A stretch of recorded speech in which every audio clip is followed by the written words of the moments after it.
Bien, buenos días jóvenes. Vamos a hacer un ejemplo de esto sencillito, que podríamos, vamos a borrar aquí a este político con carnet de discapacidad trucho y ya vamos a centrarnos en la química. Digamos que tenemos nitrógeno molecular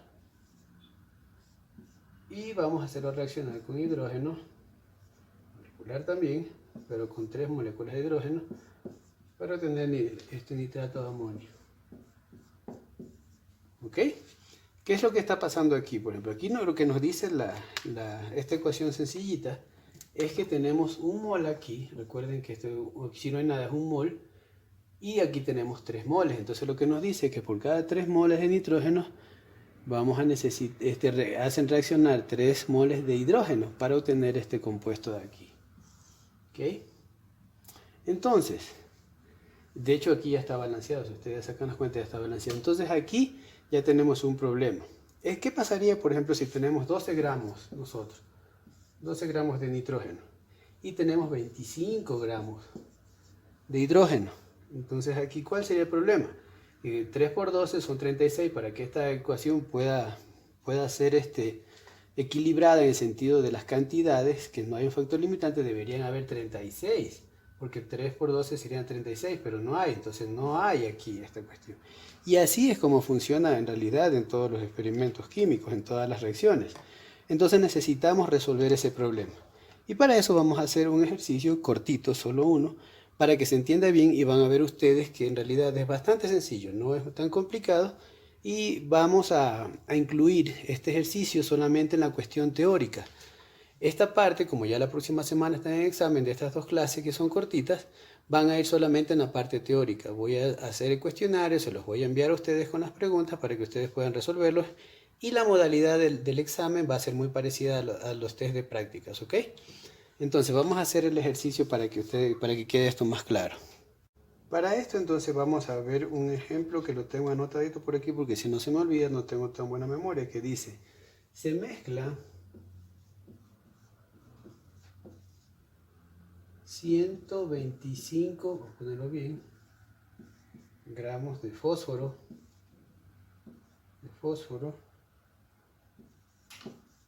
con 323 gramos de cloro. Ok, sí. Entonces sería, la pregunta es, ¿cuántos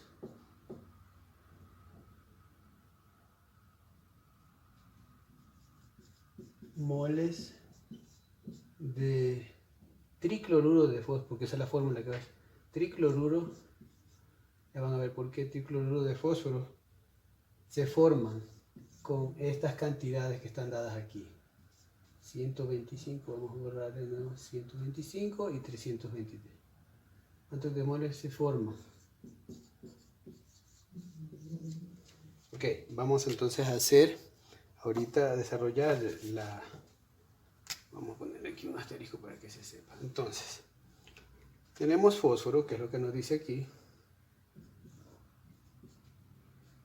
que van a reaccionar con 6 moles de cloro. Y esto va a formar tricloruro de fósforo. Y aquí ya está resuelto aquí.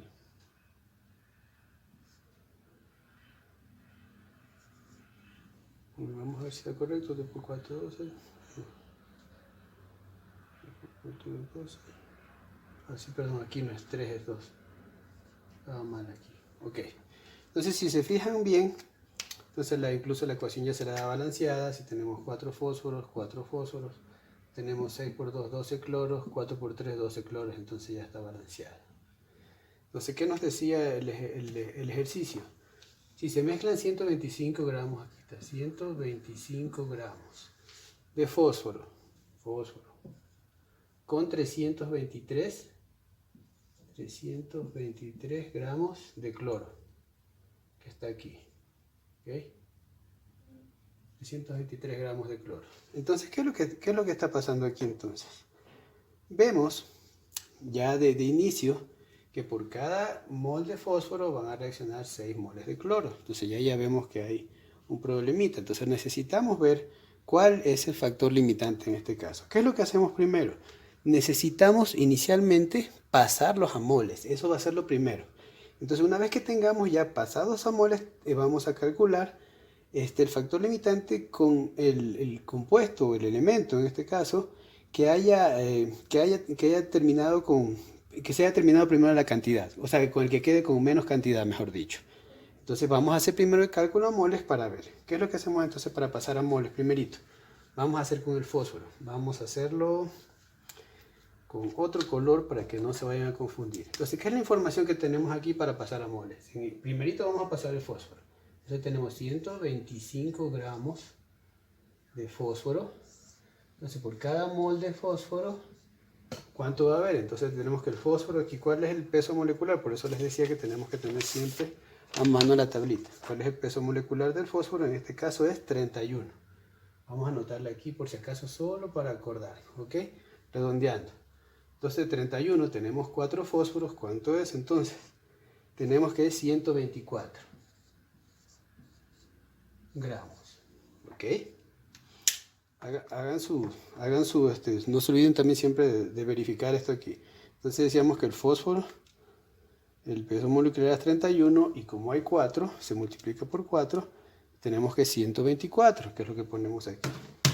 Hacemos nuestra operación, sería 125 por 1 dividido para 124, que nos da 1.008 moles. No me alcanzó ahí. Moles de fósforo, ¿ok? Ahora vamos a hacer el siguiente, que sería del cloro.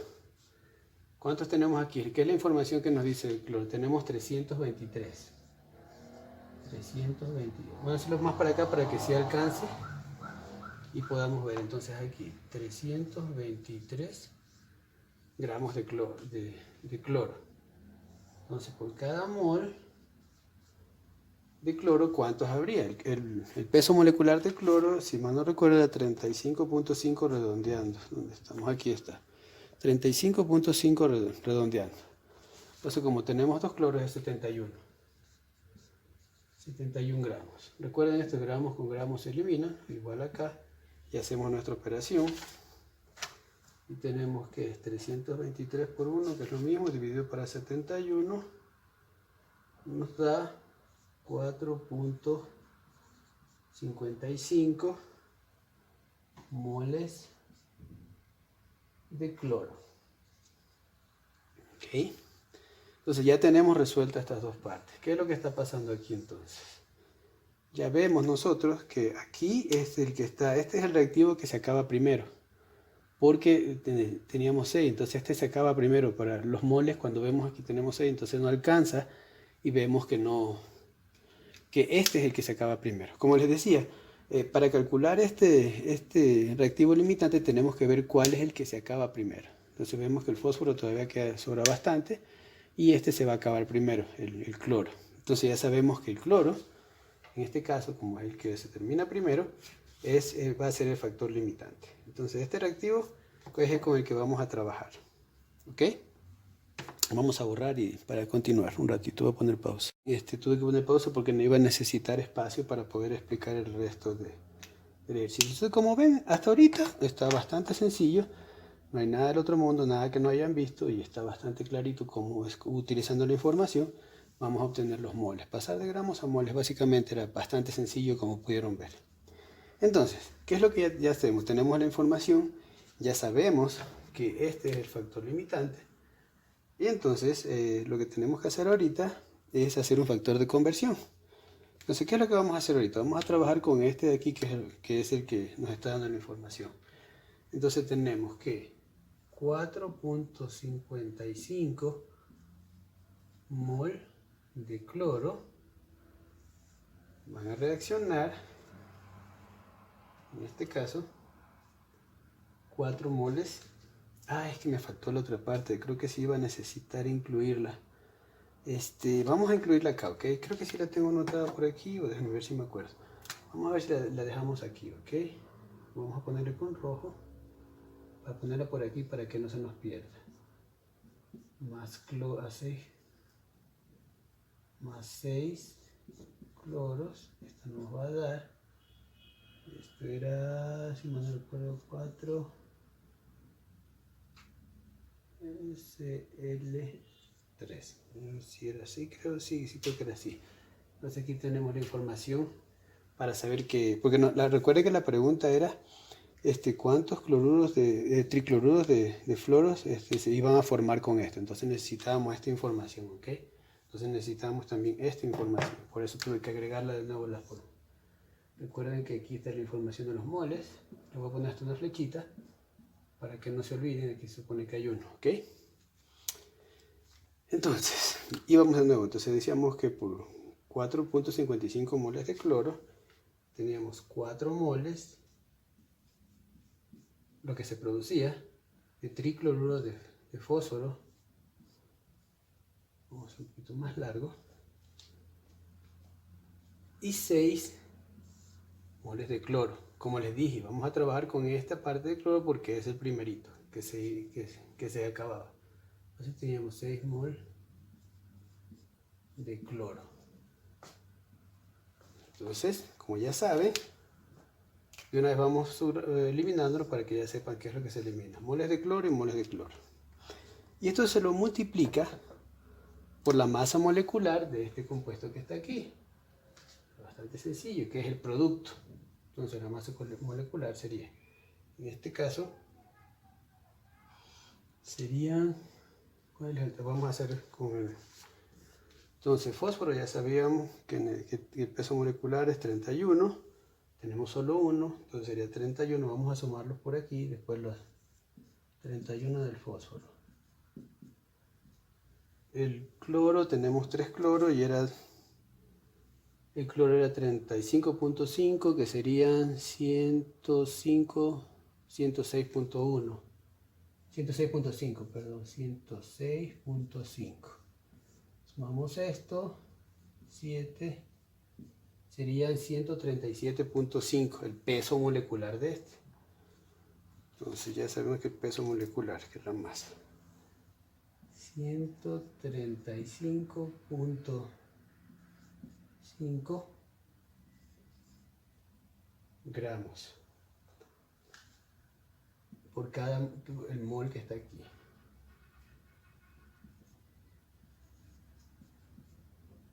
Un mol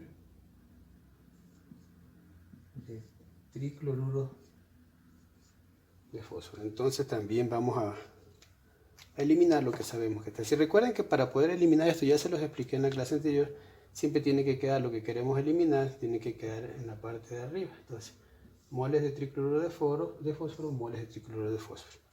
Entonces vamos a hacer la reacción aquí. Ya está facilito. Eso es todo lo que hay que hacer en esto. Está bastante sencillo, como les dije. Entonces ya teníamos la información. No lo topábamos, como les dije, porque el producto que se acaba primero es el cloro, para poder obtener este producto. Entonces por eso es la información. Tenemos los moles de cloro, moles de cloro.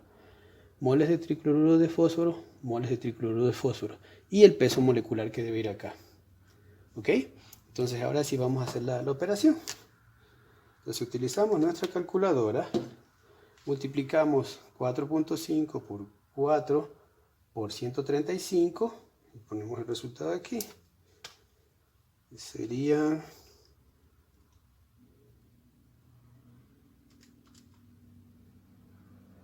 318 en este caso. 318. Y en la parte de abajo 6 por 1, 6. Entonces, ¿cuál es la respuesta de aquí? Vamos a ponerla aquí abajo en grandote para que se vea. Entonces, 318 por... No, está mal, espérense. He multiplicado mal. Vamos a corregir un error mío. Perdón. Todos. Aplasté mal, metí mal el dedo en la calculadora. De nuevo. 4.55 por 4 y por 135.5. Esto es igual a 2466.1 sobre 6. Ahí sí. Y la respuesta, esto dividido, es 417 La respuesta es 417.083 gramos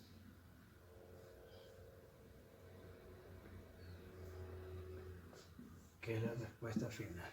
¿Ok? Entonces, esto es. ¿Qué es lo que nos dice entonces en este caso?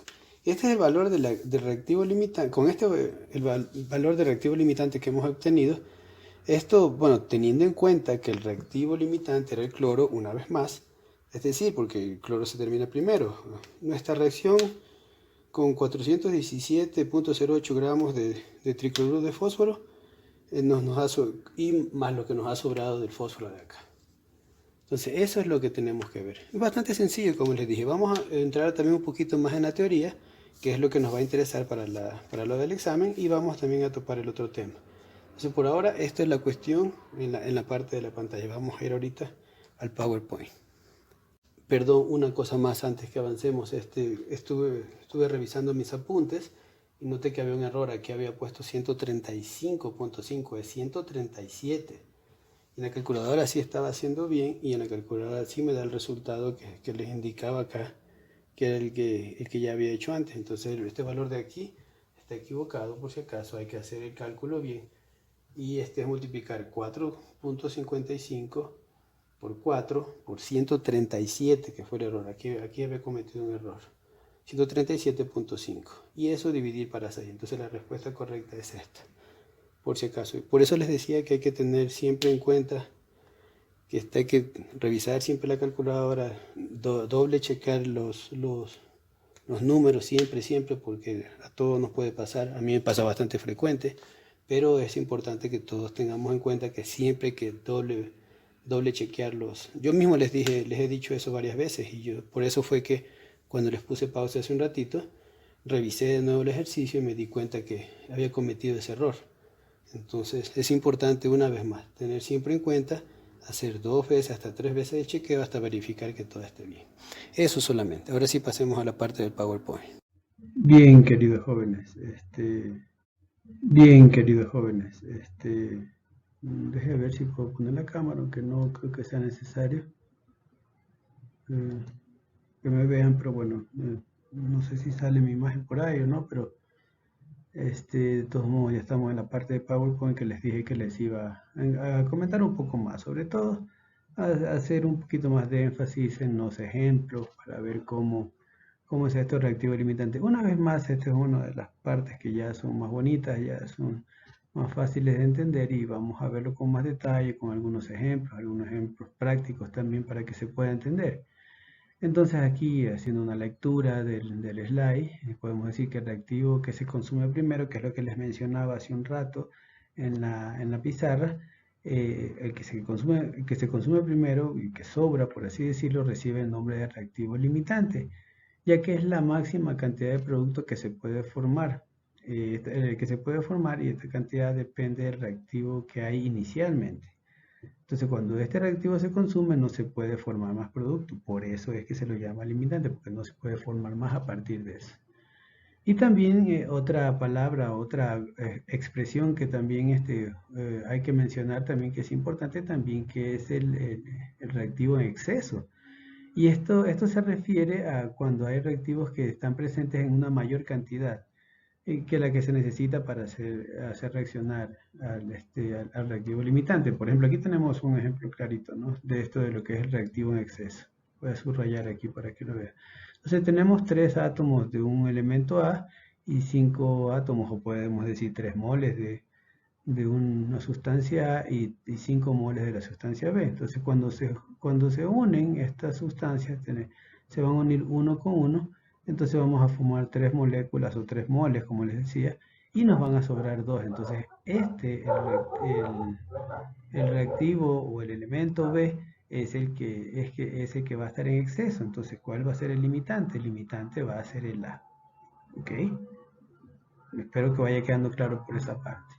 Aquí tenemos una anotación que también puede ser válida para considerarlo, la cuestión esta del reactivo en exceso. Por ejemplo, si un salón de baile, este ejemplo es mucho mejor que el de los políticos, por cierto, hay 12 hombres y 9 mujeres. Únicamente se podrán completar 9 parejas que tengan obviamente hombre y mujer. Por supuesto, podrían ser 10 parejas que se pongan a bailar 2 hombres y sobra uno más, pero eso en circunstancias bastante especiales podría pasar.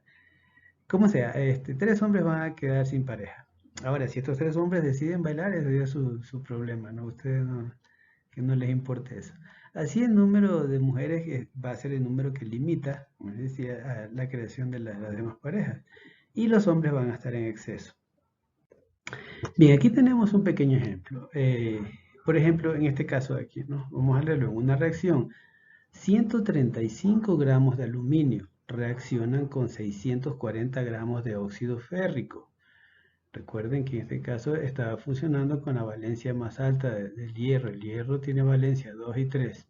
Entonces aquí se está juntando con el oxígeno. El 2 del oxígeno pasa al hierro y el 3 del hierro pasa al oxígeno. Solo para recordarles que no vayan perdiendo este tipo de cosas. Aquí nos da ya la ecuación ya balanceada.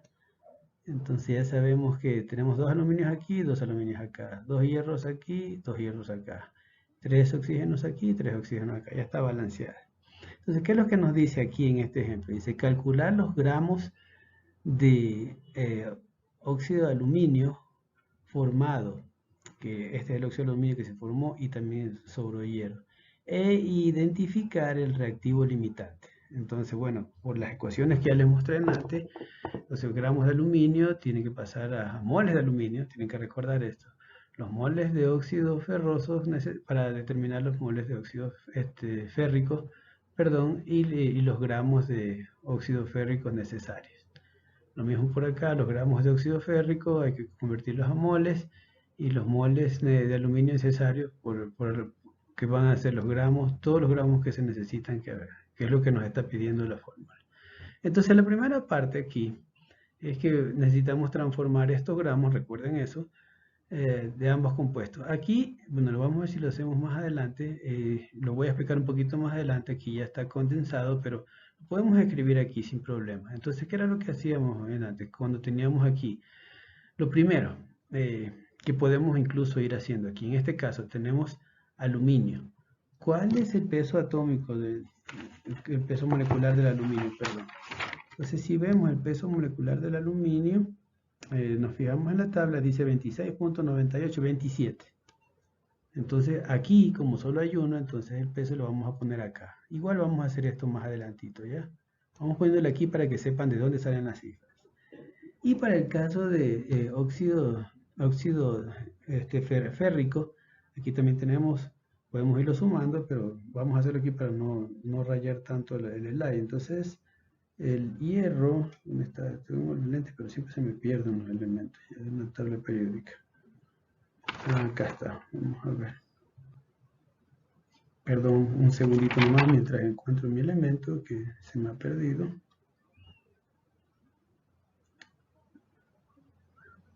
Caray, no lo encuentro. Así se va alargando el video. Es el aluminio, el hierro tiene valencia 55.845, lo podemos redondear a 56. Entonces son 56 por 2, serían 112. Vamos a poner aquí arribita 112. 112 me parece, sí. Perdón por los números, ya saben que esto no se... Porque son 2, recuerden. Entonces, si es 55, o sea, 56 es por 2. Y el oxígeno, que es 3, que 16, son 3 por 16, son... 3 por 16 son 32, 46. 46.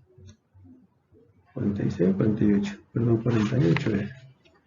Estoy mal con mis matemáticas, voy a tener que usar la calculadora. Como es raro esto de hablar solamente con la computadora, me siento como Dora la exploradora cuando hace la explicación a los niños y se queda callado un rato. Yo también estoy en la misma circunstancia.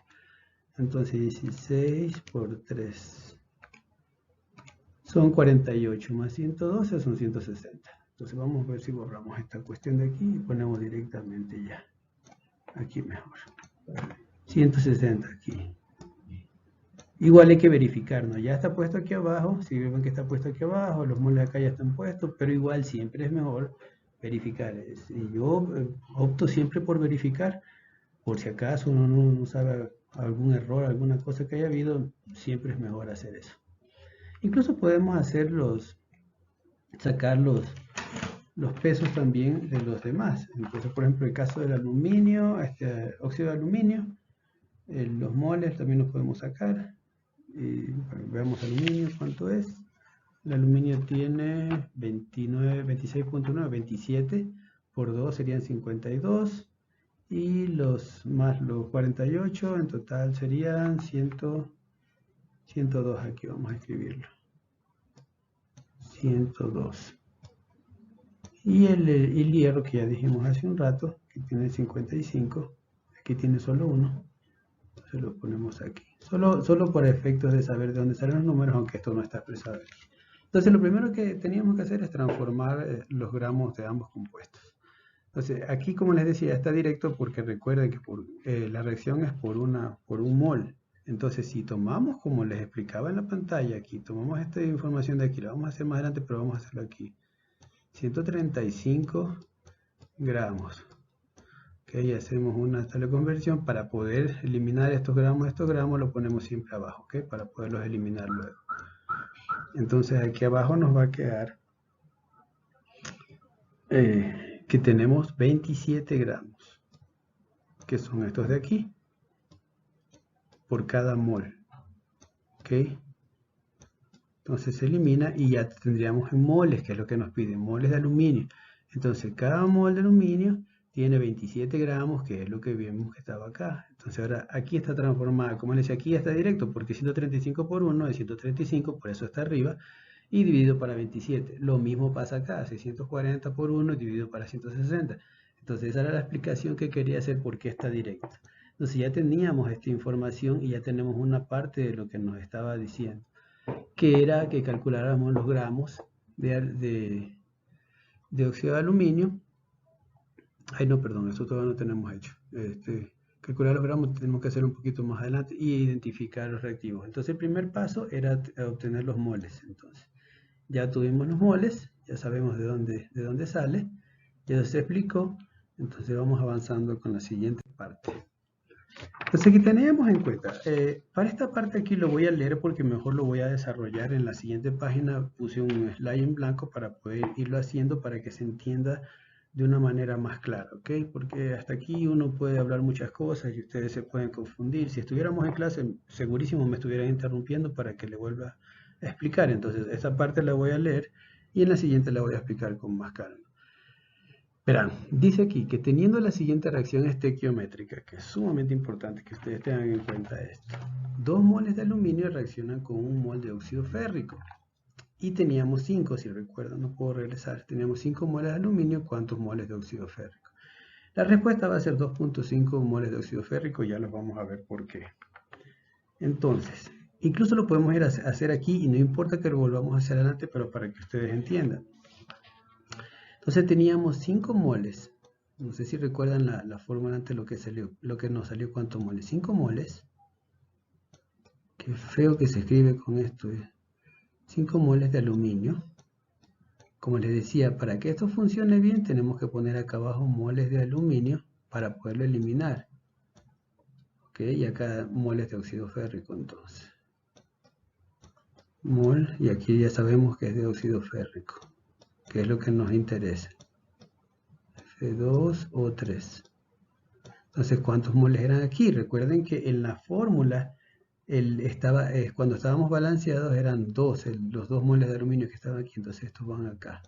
Entonces, 1 mol de óxido férrico aquí. Y 5 por 1, 5, dividido para 2, 2.5. Entonces, esa es la respuesta que teníamos aquí. Cuando se escribe recto, parece que se escribe rectito, pero cuando yo quiero hacer curvas se ve horrible. Espero que me entiendan, queridos estudiantes, pero así está esta cuestión. Entonces es para que entiendan de dónde sale esto de aquí. Como les decía, más adelante vamos a hacer una cajita para que se haga con más calma y que ustedes puedan practicar. También van a quedar 3 ejercicios para que practiquen, no van a hacer tareas, solo son prácticas, pero yo les recomiendo que por favor los hagan para que puedan practicar. Entonces, Todos los moles de aluminio, en este caso 5, que era lo que habíamos obtenido en la reacción, que se recuerdan que estaba aquí abajo, en el otro slide. Lo que pasa es que no puedo regresar porque estoy grabando desde el PowerPoint. Entonces, todos los moles de aluminio reaccionan con 2.5 moles de óxido férrico, por lo que el reactivo limitante es el aluminio. ¿Por qué? Porque verán que teníamos 2.5 de óxido férrico. Y si recuerdan, la reacción de acá en total eran 4 moles de óxido férrico, entonces nos están sobrando 1.5 moles. Recuerdan que les decía que el que sobra, ese es el reactivo limitante, el que está sobrando. Y el que está en exceso es, en este caso, el aluminio. Entonces, aquí está lo que les decía hace un segundo. Entonces, sobran 5 moles de óxido férrico. Inicialmente teníamos 4, por lo tanto, no. Este compuesto está en exceso. Perdón, aquí ya me confundí de nuevo. Perdón, el reactivo limitante es el aluminio porque no se puede hacer más. Entonces, como nos sobraban, recuerden lo que les decía, nos sobraban 1.5 moles de óxido férrico, este es el reactivo limitante. Yo mismo me estoy haciendo bolas y capaz que les estoy creando confusión, espero que no, pero bueno, más adelante vamos a ver este ejemplito con la tabla que seguramente nos va a ayudar mucho.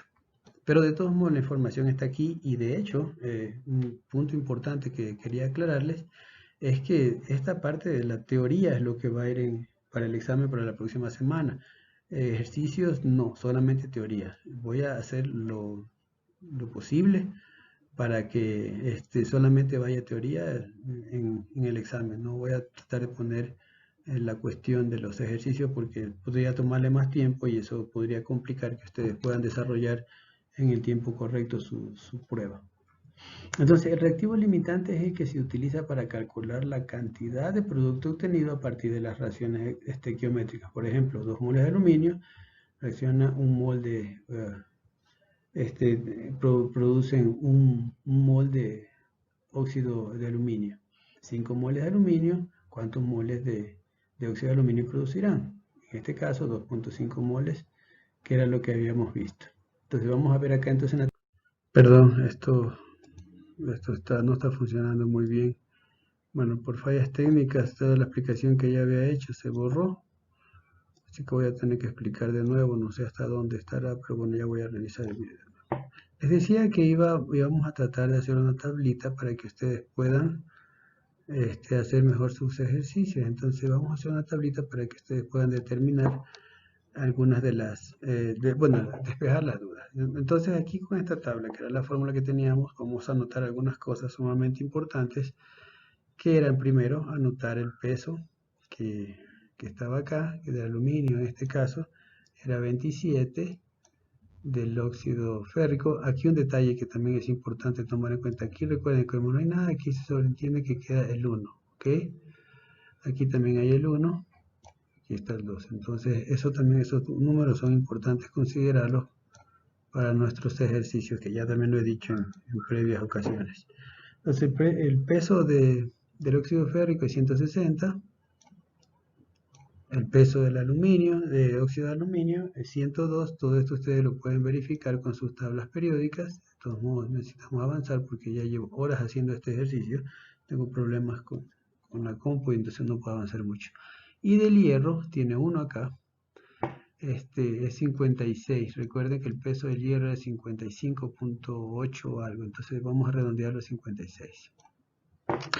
Entonces esto estaba dado en gramos, la información que nos estaba dando. Entonces vamos a ponerle de esto de aquí, la información que nos daba el ejercicio era que había 135 gramos el aluminio. Y del óxido férrico habían 640, si no me recuerdo, así, 640.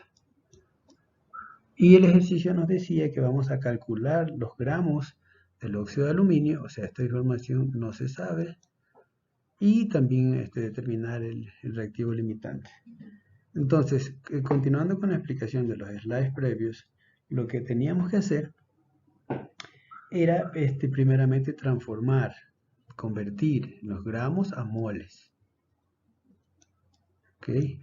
¿Cómo se convertía esto? Una vez más, haciendo el ejercicio, que lo voy a hacer aquí rápidamente, pero estaba expresado porque recuerden que se multiplica por una molécula, o sea, se basa la relación sobre 1. Entonces nos decía que había 135 gramos.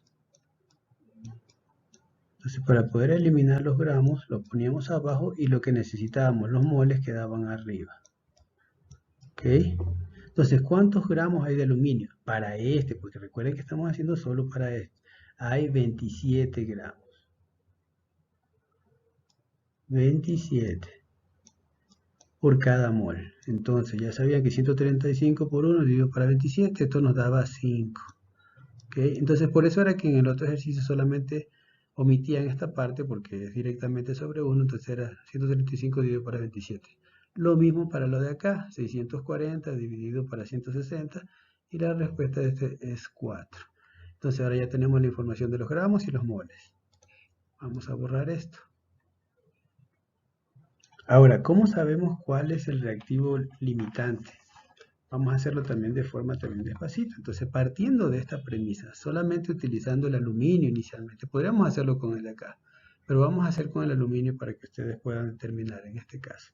Ya les había dicho que era el aluminio, pero vamos a hacerlo partiendo de esta tablita. Entonces teníamos el 5 aquí, poníamos 5 moles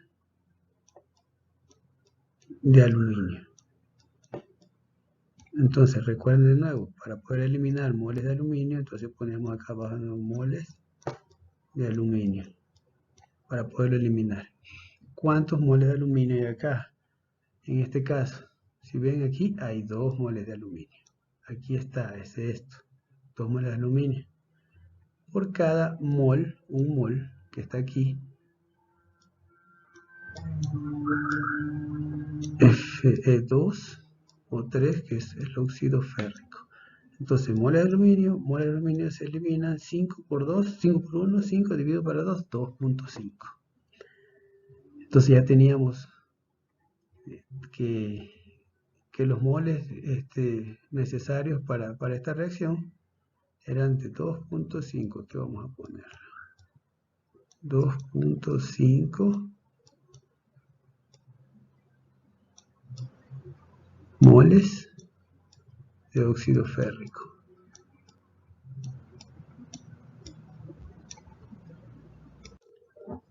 Entonces, ¿qué es lo que vemos aquí? Vamos a resumir rápidamente de forma lentito para que se entienda. Por cada 2 moles de aluminio reaccionando con 1 mol de óxido férrico van a producir 1 mol de óxido de aluminio y 2 moles de hierro. ¿Qué quiere decir esto? Entonces, como les decía, partiendo de esta parte, solamente del aluminio, que fue que hicimos primerito, puede ser que esto no nos dé, en este caso sí nos está dando la información que queremos. Por ejemplo, tenemos 5 moles de aluminio, los vamos a hacer reaccionar con 2 moles de aluminio para poderlos eliminar y ver cuántos moles de óxido férrico multiplicado por 1 mol de óxido férrico. Entonces, la respuesta que nos da es 2.5 moles de óxido férrico. ¿Qué quiere decir esto? Que para hacer reaccionar los 5 moles de aluminio necesitamos 2.5 moles de óxido férrico, es decir que nos sobran 1.5 porque tenemos nosotros, los moles totales tenemos 4, entonces nos están sobrando 1.5 porque esta fue la respuesta. Entonces como nos están sobrando, este de aquí es el que está en exceso y el que nos está limitando en este caso es el aluminio. Entonces la respuesta se explica con este ejercicio mucho mejor de esta manera porque aquí ya podemos ir viendo con esta pequeña fórmula de estequiometría cuál es el que está en exceso y cuál es el que nos está sobrando. Como les decía de nuevo, cuando ya sacamos la fórmula de los 5 moles de aluminio para ver cuántos moles de hierro se necesitan, entonces la respuesta es 2.5 y tenemos 4 moles en total. Entonces tenemos moles en exceso aquí, este es el que está en exceso y este es el limitante. Solamente por descarte ya podemos decir que si tenemos este que está en exceso, ya sabríamos que este es el limitante. Entonces cualquiera de las dos maneras, o sea, tomando este o el otro, nos daría la respuesta de cuál es el reactivo limitante. Entonces ya teníamos contestada una parte del ejercicio que nos decía que identificar cuál es el reactivo limitante. Entonces ya sabemos en este caso que es el aluminio. El siguiente paso nos decía que calculáramos los gramos de óxido de aluminio. Entonces esa información no está dada aquí. Entonces, ¿qué es lo primero que teníamos que hacer en este caso? Ya teníamos la información que es 2.5 moles de óxido férrico. Vamos a ponerlo aquí, 2.5 moles de óxido férrico. Entonces, vamos, para poder eliminar, entonces, ¿cuántos moles de óxido férrico tenemos aquí? Tenemos 1 mol de óxido férrico.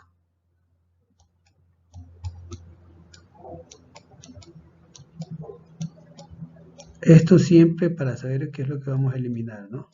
Moles de óxido férrico, moles de óxido férrico. ¿Y cuál es el peso molecular en este caso, en gramos? El peso en gramos desde aquí que teníamos, el peso molecular es 102, entonces esa información va aquí arriba, 102 gramos de óxido de aluminio. Entonces, ¿qué es lo que hacemos aquí? Aquí está facilito porque lo que hacemos es multiplicar 2.5 por 102 y dividido para 1, que es básicamente lo mismo. Entonces 2.5 por 102, la respuesta es 255 gramos, que es lo que nos pedía inicialmente el ejercicio, que era calcular los gramos del óxido. Y si quisiéramos calcular incluso también los moles, bueno, ahora ya tenemos esta información y podemos hacer exactamente lo mismo que hicimos acá, que era 255 dividido para 102. Es más, vamos a hacerlo para obtener incluso los moles, que eso no nos pidieron, pero podemos hacerlo. Dividido para 102. Esto es igual a 2.5. Incluso esto, 2.5 moles. Entonces, si se dan cuenta, esos 2.5 es justamente la respuesta que nos daba acá, nos sigue sobrando el 1.5. Entonces, yo creo que con esta parte, resolviendo esto de aquí, quedó muchísimo más claro. Yo les recomiendo que hagan esta tablita para que ustedes puedan ir despejando todas las incógnitas que les ponen que se ponen en los ejercicios. Para esto no va a haber tarea por ahora, está bastante sencillo según yo. Espero que así sea, espero que se haya entendido, pero igual vamos a avanzar un poquito más, a explicar un poco más del asunto. Aquí tenemos, por ejemplo, el oxígeno. Son algunas preguntas nomás que son solamente preguntas que ustedes pueden ir resolviendo, pero de todos modos yo las he incluido aquí porque son importantes para tratar de explicar. Por ejemplo, en este caso, el oxígeno y el nitrógeno reaccionan según la siguiente ecuación no balanceada. En este caso tenemos oxígeno 2 más nitrógeno 2 que producen N2O5. Entonces, aquí es importante, pongan atención en esto, es más, ven aquí. Ok, entonces no está balanceada, si la balanceamos aquí, lo primero que tendremos que hacer es el nitrógeno aquí hay 2, acá hay 2. Entonces acá tenemos 2, acá hay 5.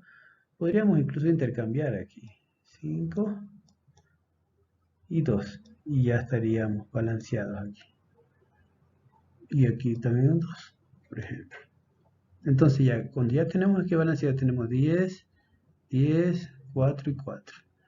Entonces, ¿qué es lo que nos dice aquí? Si se dispone de volúmenes iguales, en este caso se supone que tenemos volúmenes iguales de ambos gases, ¿es correcto afirmar que, 1, el oxígeno es el reactivo en exceso? Puede ser. ¿El nitrógeno es el reactivo limitante? Puede ser. ¿El oxígeno determina la cantidad de producto formado? Pues sí, en este caso esa es la respuesta, porque recuerden que el oxígeno fue el que estaba en exceso acá, era el que estaba cambiando toda la parte de balanceo de la ecuación. Entonces la respuesta en este caso es solo la 3, la de aquí. El oxígeno determina el producto formado, porque el oxígeno fue que determinó hacer todo este cambio. Entonces solamente eso. Vamos a borrar porque que no quede rayado los slides.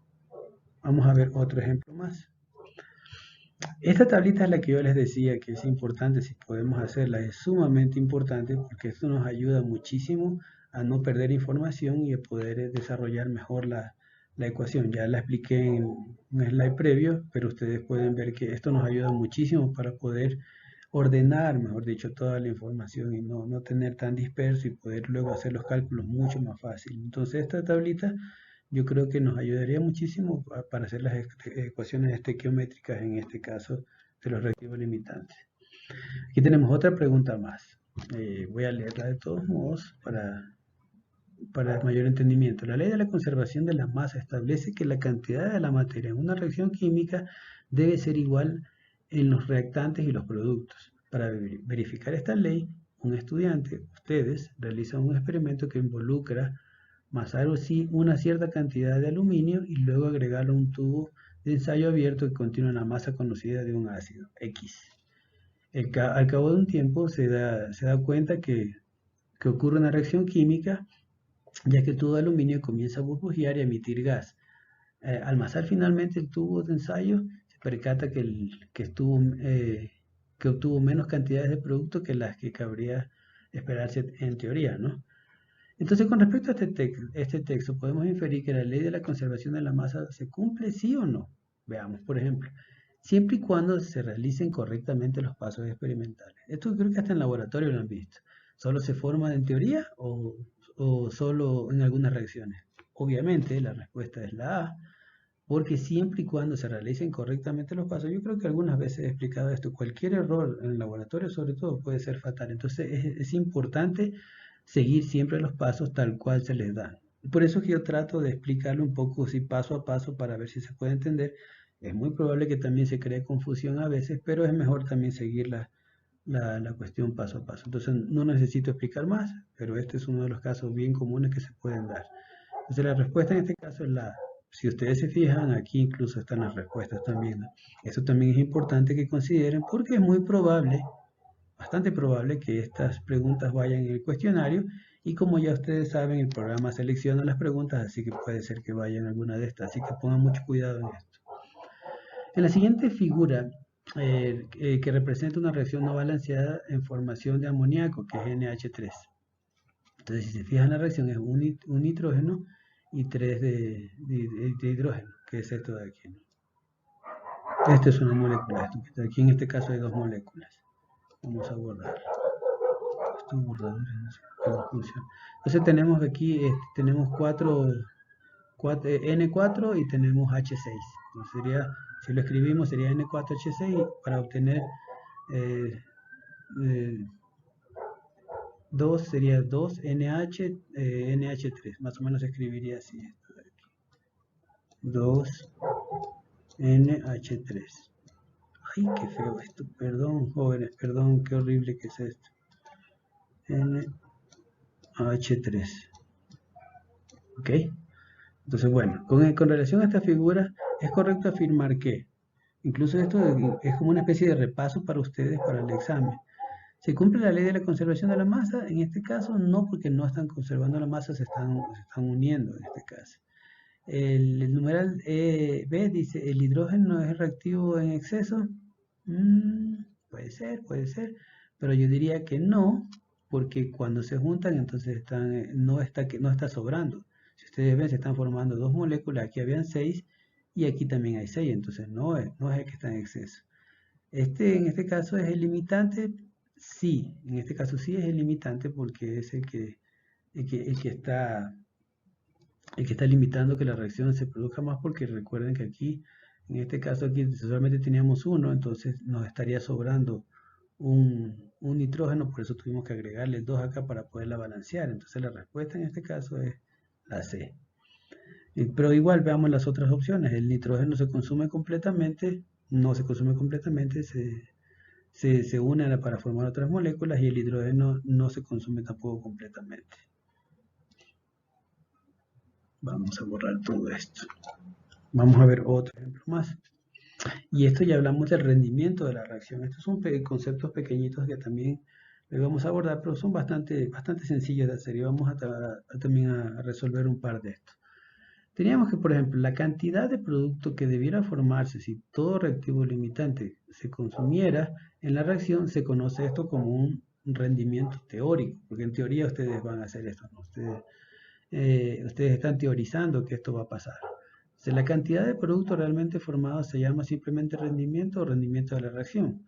Y es claro que siempre se va a cumplir en esta desigualdad. Y esto se multiplica por 100 porque cuando ustedes dividen esto, por ejemplo, puede que salga, digamos, la respuesta puede ser 7.5. Cuando ustedes multiplican esto, 7.5 por 100 va a ser 75% de la reacción. Entonces ese es el complemento de esta parte. Entonces, por eso es facilito. Tiene que aprenderse esta pequeña ecuación, es muy fácil. El rendimiento de la reacción es menor o igual al rendimiento teórico, eso puede pasar. Entonces, aquí vamos a trabajar con un ejemplo. Como les dije, ya aquí ya les he incluido, ya que ya están balanceados estas ecuaciones. En la reacción de 6.8 gramos de ácido sulfuroso y hiposulfuroso con exceso de óxido de azufre, según la reacción producen 8.2 gramos de azufre. Entonces, ¿cuál es el rendimiento de eso? Vamos a desarrollarlo. Entonces, en esta reacción, 2 moles de ácido sulfuroso reaccionando con 1 mol, de nuevo, de óxido de azufre, producen azufre, 3 moles de azufre y 2 moles de agua. ¿Ok? Entonces vamos a usar la estequiometría para determinar la máxima cantidad de azufre que puede obtenerse a partir de 6.8 gramos, que es lo que nos está dando. ¿Ok? Entonces, esto de nuevo, esta operación es la misma que hacíamos 6.8, que es la información que nos daba, por 1 dividido para 34. ¿Por qué 34? Esto va a ser rapidito. ¿Por qué 34? Piénsenlo, les doy 5 segundos para que lo piensen. Ok, 5 segundos, pero yo me imagino que ya dedujeron que este 34 es el peso molecular de acá. Entonces aquí teníamos 2 más 32, porque aquí solo hay 1. Si ustedes se fijan en la tabla periódica, el azufre tiene el valor es 32.0, bueno, 32 redondeado. 32 más 2 es 34. Entonces, de nuevo, la información que nos daba era esto, 6.8, y lo dividíamos para el peso del ácido ácido sulfuroso, perdón, estoy olvidando ya de la terminología. Entonces, obteníamos 0.2 moles de ácido de azufre. Aquí ya viene la parte interesante y esto es bastante sencillo. Este es un ejemplo bastante sencillo. Entonces, la primera parte ya teníamos, ¿no? Que era obtener los moles primero de acá. Ya teníamos los gramos, porque ya lo obtuvimos, que es la información que nos daba, y ahora teníamos que conseguir los moles. Entonces, ya teníamos la información con el peso molecular y perdón, el peso, la masa atómica, perdón. Siempre me estoy confundiendo, creo que les he dicho varias veces peso molecular y estoy confundido, la masa atómica de este caso. Entonces dividimos y tenemos 2 moles. ¿Okay? Ya tenemos esa información. Vamos a seguir borrando. 0.2 moles de ácido. Entonces tenemos 2 moles. Aquí está. 2 moles de ácido sulfuroso que van a producir 3 moles de azufre. Entonces, la información que obtuvimos con nuestra ecuación era que 2 moles de ácido sulfuroso, entonces, ¿cuántos moles de azufre van a producir? Entonces, esto era facilísimo porque ya lo habíamos hecho antes. Esto es una regla de 3. Entonces, con la regla de 3, como les digo, obviamente no puede multiplicar este con esto porque no hay nada, entonces se multiplicaría este con este o este con este, queda lo mismo. Entonces, 0.2 por 3 y dividido para 2 nos da 3 moles de azufre. ¿Ven que está facilito? Entonces ya tenemos este dato, ya tenemos los moles de azufre. Entonces ahora sí vamos a ver cuál es el rendimiento. Si teníamos 0.3 moles de azufre por 32, que es el valor de este de aquí, recuerden que esto sale de la tabla, este valor de aquí, este 32 gramos mol, sale de la masa atómica, que es del azufre 32. Aquí solo hay uno, entonces por eso solamente son 32. No van a confundirse con el radical de acá. Pongan atención en eso. Cuando sacamos esta masa atómica, se considera el subíndice, no se considera el valor del número mol que está acá, ¿ok? No se van a confundir, pónganse pilas con eso, ¿ok? Entonces es 32. Entonces 0.3 moles de azufre multiplicado por los 32 gramos nos va a dar 9.6 gramos de azufre. Entonces ya tenemos esta información. Ya tenemos esta información que es valiosísima para poder obtener el rendimiento. En la siguiente parte Aquí lo que tenemos que hacer ya es facilito, porque el rendimiento es 0.82 gramos, que era la información que teníamos, lo dividimos para los 9.6 que obtuvimos nosotros y lo multiplicamos por 100. Entonces el rendimiento total fue 85.4% de nuestra reacción. ¿Ok? Yo, no sé, seguramente yo porque he visto esto un poco antes lo veo un poco sencillo, pero con base en lo que les pude explicar está desde mi punto de vista bastante más claro. Pero ¿por qué razón las reacciones químicas no tienen siempre el 100% de rendimiento? Eso es lo que, ¿por qué no hay siempre rendimiento? Puede que sí, ¿no? Cuando mezclamos, no sé, sal con azúcar, igual puede ser que el rendimiento varíe, o cuando mezclamos azúcar con agua, etcétera, etcétera, ¿no? Pero bueno, ¿por qué pasa esto? Es posible que no todos los productos reaccionen. A veces, por ejemplo, digamos que quieren hacer alguna mezcla de algún ácido con algún metal, pero el metal estaba compuesto de principalmente el 98% de pureza del metal, pero había un 2% de otros elementos. Entonces, es por eso que también puede ser que no siempre reaccione totalmente. Entonces va a quedar un producto ahí que no tenía nada que ver con la reacción. No siempre los productos tienen una pureza del 100%. Por ejemplo, el ácido acético, la pureza máxima que puede alcanzar es del 96%. El alcohol, la pureza máxima que puede alcanzar es solamente del 98%. Entonces, aunque uno mezcle, no podemos hacer relación de 100% porque no siempre los elementos o los compuestos están en una pureza total. Otra razón por la que esto no sucede es porque es posible que haya reacciones laterales que no lleven al producto deseado. Como les decía, no pueden haber otras cosas que están influyendo que pueden afectar la reacción. Y también la recuperación del 100% de la muestra es prácticamente imposible. Esto es prácticamente imposible, definitivamente. Valga la redundancia y que lo vuelva a repetir por tercera vez, pero esto es prácticamente imposible. Salvo que ustedes tengan las condiciones adecuadas, perfectas, es muy probable que se pueda hacer esto, pero esto no siempre pasa. Bien, vamos a hacer un poco de ejercitación, un ejercicio 10, una guía para el alumno. Aquí tenemos algunas preguntas que ustedes las van a poder resolver facilito. Esto para que ustedes practiquen solamente, no es tarea, pero obviamente yo confío en que entiendo que tienen mucho trabajo, entiendo que tienen mucho por hacer, pero siempre es bueno practicar. Es bueno practicar porque para poder entender mejor la materia no hay nada mejor que hacerlo uno mismo, incluso investigando. Les doy un tip también cuando yo les mando algunas tareas. Le estaba explicando yo a una compañera, ustedes pueden buscar también a veces la pregunta en internet y muchas veces se responde también. Hay personas que ponen estas preguntas que se utilizan porque son sistemas de materias que son generales. De hecho, mucha de la información que yo obtengo aquí está establecida por el Ministerio de Educación. Entonces, ustedes pueden buscar las preguntas y resolverlas, pero esto no les va a ayudar mucho a ustedes para poder hacer sus cosas. Entonces, yo les recomiendo que mejor practiquen para que puedan aprender un poco más.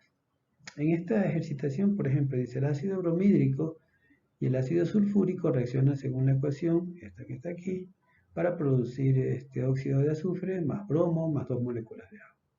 Entonces, considerando esta reacción que tiene un rendimiento del 90%, ¿cuántos moles de bromo se obtendrán a partir de 6 moles de ácido bromhídrico? Aquí está la respuesta, que es 2.7, pero una vez más, para que ustedes lleguen a esto de aquí, yo les recomiendo que hagan el ejercicio. Un ejercicio más.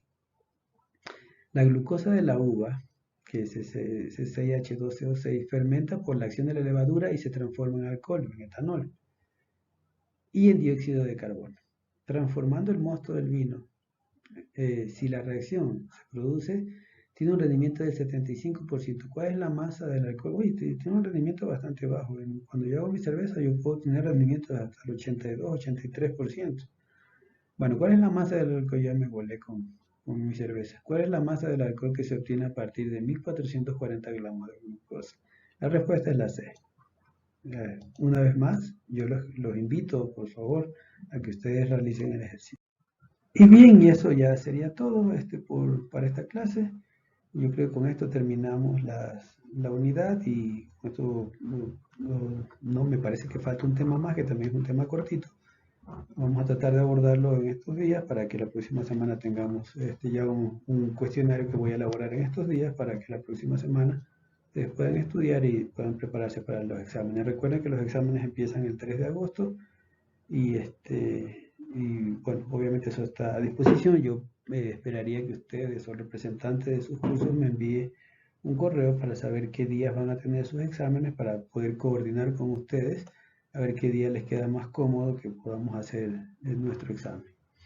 Eso sería todo. Espero que pasen bien y cuídense mucho. Ah, y una cosa más que quería recordarles una vez más. Yo les he pedido en varias ocasiones un favor. Es un favor, como les dije, personal, porque es un trabajo que estamos haciendo en una reserva. Le he pedido en varias ocasiones a ustedes que me ayuden con sus cartas. Como le dije a un compañero suyo, no es obligación, no tienen que hacerlo por obligación, pero más por una cuestión de convicción. Entonces, yo esperaba que ustedes me ayudaran, así como siempre les estoy ofreciendo mi ayuda, pero no es un chantaje ni mucho menos. Pero sí quería de todos modos decirles que me apena muchísimo que no lo hayan hecho porque ya no hay tiempo para hacerlo.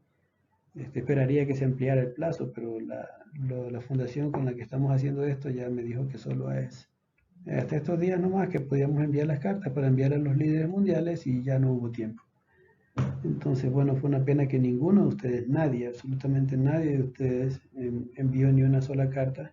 Eso quiere decir que a ninguno de ustedes les interesa la naturaleza y porque no es una cuestión que necesitaban estar ocupados para hacer una carta que les tomara 3 días, 4 días. Era solamente una carta con un mensaje dirigido a los líderes y ya era solamente eso lo que tenían que hacer. Pero bueno, de cualquier manera, solamente quería recordarles que ninguno de ustedes, quería hacerle hincapié, que ninguno de ustedes se interesó por tratar de apoyar este proyecto. Nadie de ustedes se interesó por apoyar este proyecto y estoy muy apenado por eso.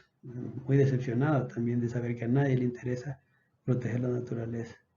Eso, y espero que pasen bien, cuídense mucho, cuiden a sus familias.